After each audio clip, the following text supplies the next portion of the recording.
যেমন বলা হয়েছিল 25 তারিখ থেকে কিন্তু আবেদন শুরু হয়েছে বিদ্যাসাগর সায়েন্স অলিম্পিয়াড 2025-এর।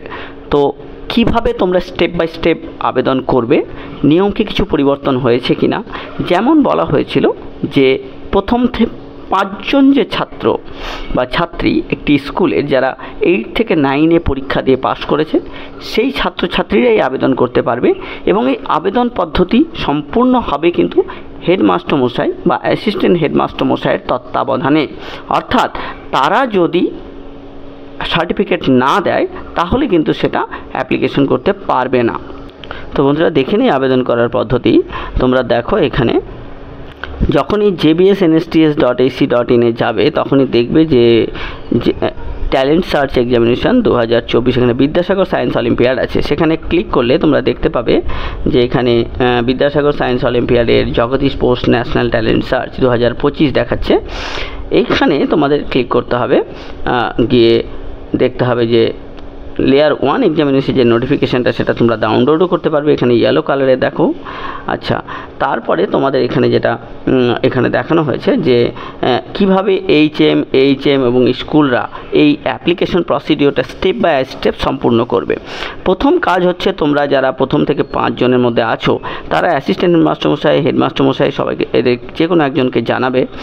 তারা বাংলা শিক্ষা পোর্টাল অনুযায়ী তোমাদের ইউডাইস কোড স্কুলের যেটা আছে সেই ইউডাইস কোড দিয়ে তোমাদের স্টুডেন্ট আইডি দিয়ে প্রথমে একটি লিস্ট তৈরি করবে। সেই লিস্টের ফরম্যাট এখানে দেওয়া আছে। সেই ফরম্যাটটা প্রথমে স্কুল কিন্তু নিজের যে লেটার হেড অর্থাৎ স্কুলের যে প্যাড সেই প্যাডে তোমাদের নামের একটা তালিকা তৈরি করবে যে এই 5 জন স্টুডেন্টকে আমরা সিলেক্ট করছি এই পরীক্ষাটা দেওয়ার জন্য। তো সেটা প্রথমে কিন্তু ডাউনলোড করে নিতে হবে। দেখো এটা কীরকম দেখতে, এই যে দেখো একটা ফরম্যাট দেওয়া হয়েছে। এই ফরম্যাটটা ডাউনলোড করে দেখো, এখানে স্কুলের লেটার হেডে এটা ছাপানো হবে, নাম অফ দ্য স্কুলের ছেলেদের নাম, যে ফার্স্ট, তার গার্জিয়ান নেম, তার মোবাইল নাম্বার, তার পার্সেন্টেজ অফ মার্কস 8-এ কত ছিল, তার সিগনেচার, এই সমস্ত বিষয় করে 5টা ছাত্রের দেখো এখানে নাম টাম দিয়ে স্কুল সিল সই করে একটা কাগজ রেডি করবে। এই কাগজটা কিন্তু আপলোড করতে হবে ওখানে প্রথমে স্টুডেন্ট রেজিস্ট্রেশনের সময়। তারপরে কি করতে হবে, ধরে ধরে প্রতিটা ছাত্রের রেজিস্ট্রেশন করতে হবে। এবার ডাউনলোড এই কাগজটা ওখানে ডাউনলোড করা যাবে, এই যে ফরম্যাট ফর রেকমেন্ডেশন লেটার। এইবার রেজিস্ট্রেশনের জায়গা আসবে, এই রেজিস্ট্রেশনের জায়গায় ক্লিক করতে হবে, please proceed for student registration. Student registration যখন তোমরা প্রসিড করবে তার আগে স্টুডেন্টের কিছু ডকুমেন্টস রাখতে হবে। যেমন হচ্ছে সবার আগে ওই কাগজটি স্ক্যান করে রেখে নিতে হবে। ওই কাগজটি কোনটি, যেখানে তোমাদের 5 জনের নাম থাকবে, যে 5 জন অ্যাপ্লিকেশনটা করবে সেই 5 জন। এবার এই কাগজটি স্ক্যান করে রাখা থাকলে তোমরা পরের ক্ষেত্রে স্টেপে যেতে পারবে। কি স্টেপ না, এখানে দেখো এই ফর্মটা ফিল আপ করতে হবে, তার জন্য যা যা ডকুমেন্টস সেটা বললাম। এবার স্টুডেন্ট রেকর্ড আপলোড করার একটা জায়গা থাকবে। এখানে খুব মজার বিষয় হচ্ছে যে এই পরীক্ষাটাতে এতটাই স্বচ্ছতা এবং এতটাই মানে স্কুলের হেডমাস্টার দ্বারা নিয়ন্ত্রিত যে এখানে ইচ্ছা করলেই অন্য কেউ অ্যাপ্লাই করতে পারবে না। ঠিক আছে, পার্ট 1 পার্ট 2 আছে ফর্মের, সেই ফর্মটা তোমরা ফিল আপ করবে। এখানে দেখো অ্যাপ্লাই করার একটা জায়গা কিন্তু বিপ করছে, সেই অ্যাপ্লাই করার জায়গায় তোমাকে দেখতে হবে। তার আগে প্রিন্ট আউট করার পরে সমস্তগুলো কিন্তু প্রিন্ট আউট নিয়ে নিতে হবে, মানে অ্যাপ্লিকেশন করার পরে।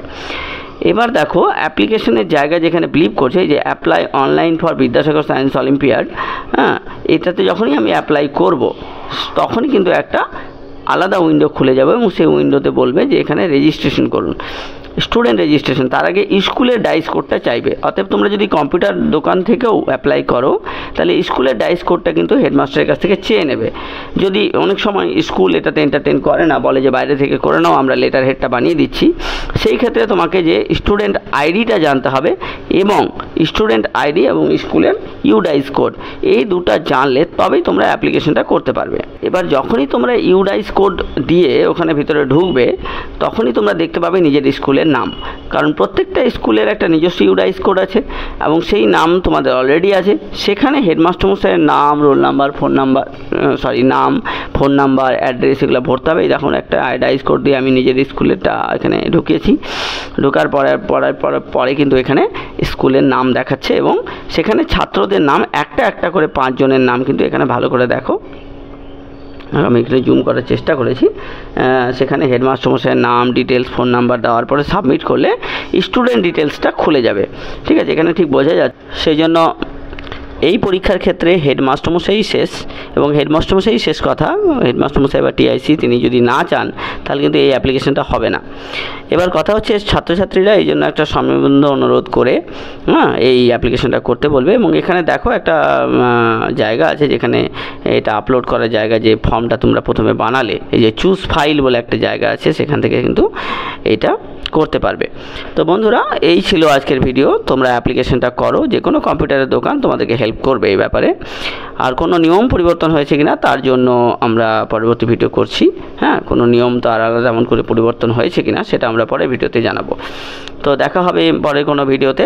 যদি এই ব্যাপারে কোনো সমস্যা থাকে তাহলে তোমরা আমাকে হোয়াটসঅ্যাপ করতে পারো।